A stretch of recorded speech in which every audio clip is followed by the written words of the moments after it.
Assalamualaikum warahmatullahi wabarakatuh. Alhamdulillah nabi nasta'in wala umuri dunia din. Wassalatu wassalamu ala asrofil anbiya'i wal mursalin sayyidina wa maulana Muhammadin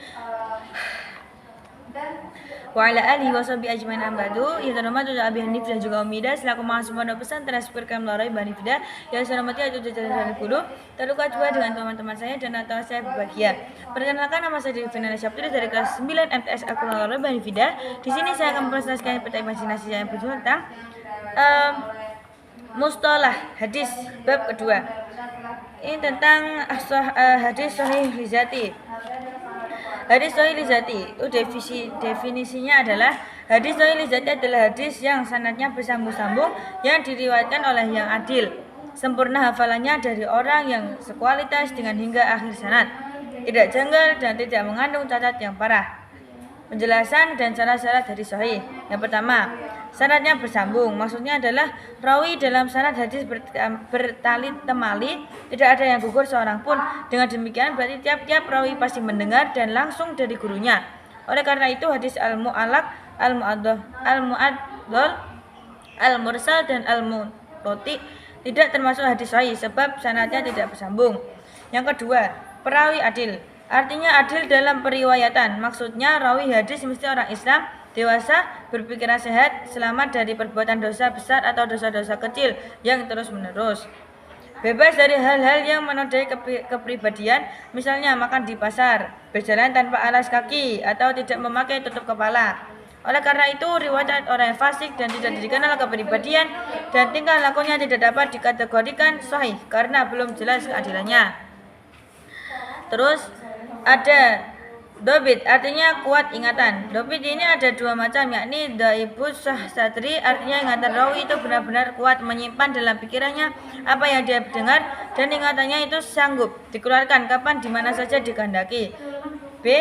Dobitul kitab, artinya rawi itu kuat ingatannya berdasarkan buku catatannya yang dia tulis sejak dia mendengar atau menerima hadis, dan dia mampu menjaga tulisan itu dengan baik dari kelemahan apabila dia meriwayatkan dari kitabnya. Hal ini berlaku pada zaman pertama periwayatan hadis di masa lampau, sedangkan untuk zaman sekarang cukup berdasar pada naskah-naskah yang telah disepakati kesahihannya. Dobitul tam, maksudnya ingatan atau hafalan yang sempurna dan tidak cacat. Karenanya orang yang kadang-kadang baik ingatannya dan kadang-kadang lupa tidak dapat dianggap sebagai orang yang sempurna ingatan atau hafalannya. Oleh sebab itu, hadis hasan lizati tidak termasuk bagian ini sebab di dalamnya tidak dicantumkan syarat dobit yang sempurna. Perkataan kami tentang perawi yang berkualitas sama awal hingga akhir sanad dalam definisi hadis sahih lizati di atas mencakup hadis marfu, mauquf dan mauqtu. Habis itu kejanggalan maksudnya adalah adanya perlawanan antara suatu hadis yang diriwayatkan oleh rawi yang dapat dipercaya dengan hadis yang diriwayatkan oleh jamaah atau sekelompok orang yang terpercaya pula disebabkan dengan adanya penambahan atau pengurangan jumlah sanad atau tambahan dan kekurangan dalam materi hadis. Husnul lizati, hadis hasan lizati. Definisinya adalah hadis hasan lizati adalah hadis yang diriwayatkan oleh seorang yang adil, yang kurang kuat ingatannya, bersambung-sambung sanadnya, dan tidak mengandung cacat dan tidak ada kejanggalan. Contoh hadis hasan lizati itu adalah hadis yang diriwayatkan oleh At-Tirmidzi dari jalur Muhammad bin Amir dari Abu Salamah dari Abu Hurairah Rasulullah SAW. Sesungguhnya Rasulullah SAW bersabda, laula an asyaqa ala ummati la amartuhum bisawaki inda kulli salatin. Kalau sekiranya aku tidak khawatir memberatkan untukmu umatku, pasti aku perintahkan mereka bersiwak tiap-tiap akan sholat. Dalam sanad hadis riwayat Imam At-Tirmidzi tersebut terdapat rawi bernama Muhammad bin Amir. Menurut ulama ahli hadis, dia dinilai kurang kuat hafalannya. Terus ada sahih li ghair. Hasan lizati menjadi sahih li ghairi.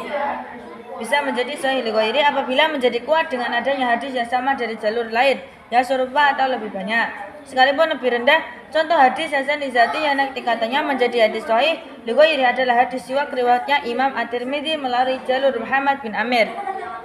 Dan yang ke hadis berikutnya, hadis hasan li ghairi adalah hadis yang sanadnya tidak sepi dari seorang yang tidak jelas perilakunya atau kurang baik hafalannya dan yang lain-lain. Dan dia memenuhi 3 syarat. Yang pertama, bukan pelupah yang banyak salahnya. Dalam hadis yang diriwayatkan tidak tanpa ada kefasikan pada diri perawinya. Yang ketiga, hadis yang diriwayatkan benar-benar telah dikenal luas karena ada periwayatan yang serupa dengan atau semakna yang diriwayatkan dari satu jalur atau lebih. Yang selanjutnya adalah catatan istilah-istilah yang berkaitan dengan hadis sahih dan hasan. Istilah jayyid dan qawi itu sama dengan istilah sahih. Adapun istilah sabit, mujawad dan sholih diterapkan penggunaannya pada hadis sahih dan hasan. Sedangkan istilah musyabih aja diterapkan pada hadis hasan atau yang mendekati hasan. Yang kedua, perbedaan tingkat kekuatan hadis sahih itu menurut perbedaan sifat-sifat yang memperangai kesaksian baik dalam sanad atau matan hadis.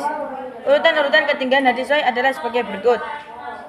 Hadis yang paling tinggi sanadnya yaitu hadis yang sanadnya dikatakan oleh sebagian imam hadis sebagai as-sahulul as-sanid, yang paling baik sanadnya. Sebagaimana perkataan Imam Al-Bukhari, asalul as-sanid, sanad yang paling baik adalah Imam Malik dan dari Nafi. Dari Ibnu Umar menyusul kemudian riwayat Buraid bin Abdillah bin Abu Burdah dari ayahnya dari datunya dari Abu Musa al-Asy'ari. Hadis yang paling tinggi kesahihan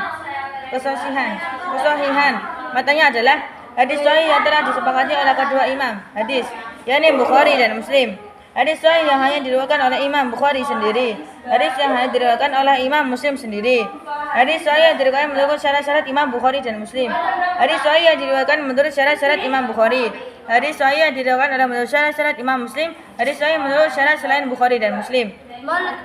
Adapun hadis hasan itu sebagaimana hadis sahih. Derajatnya anak dan matanya juga berbeda. Hadis hasan yang paling tinggi derajat sanadnya adalah hadis hasan yang oleh salah seorang ahli hadis dikatakan sebagai Hasanul Hasan, bersanad paling tinggi. Sedangkan yang paling rendah tingkatan sanadnya adalah yang tidak seperti di atas. Yang selanjutnya adalah hadis dhaif. Hadis dhaif adalah hadis yang tidak memenuhi satu syarat makbul atau diterima atau lebih. Hadis dhaif itu banyak cabang dan bagiannya. Tingkat kedhaifannya hadis dhaif itu berbeda-beda. Kedua, hukum hadis dhaif. Hadis yang dhaif itu masih di bawah satu hadis yang dapat diamalkan. Dalam mengamalkan hadis dhaif harus dengan iktikaf untuk berhati-hati. Sikap pakar hadis terhadap hadis dhaif itu adalah satu hadis menurut pakar ilmu mustalah hadis tidak pasti bahwa itu adalah sahih dan tidak hasan, sebab boleh jadi hadis yang dhaif itu hakikatnya sahih atau hasan. Demikian pula hadis sahih atau hasan menurut mereka tidak pasti bahwa hakikatnya sahih atau hasan, sebab boleh jadi ada kesalahan dan kealpaan pada orang yang adil dari kebenaran, ada pula orang-orang yang tidak adil. Oke, cukup sekian presentasi saya, semoga bermanfaat. Ihdinas shiratal mustaqim. Assalamualaikum warahmatullahi wabarakatuh.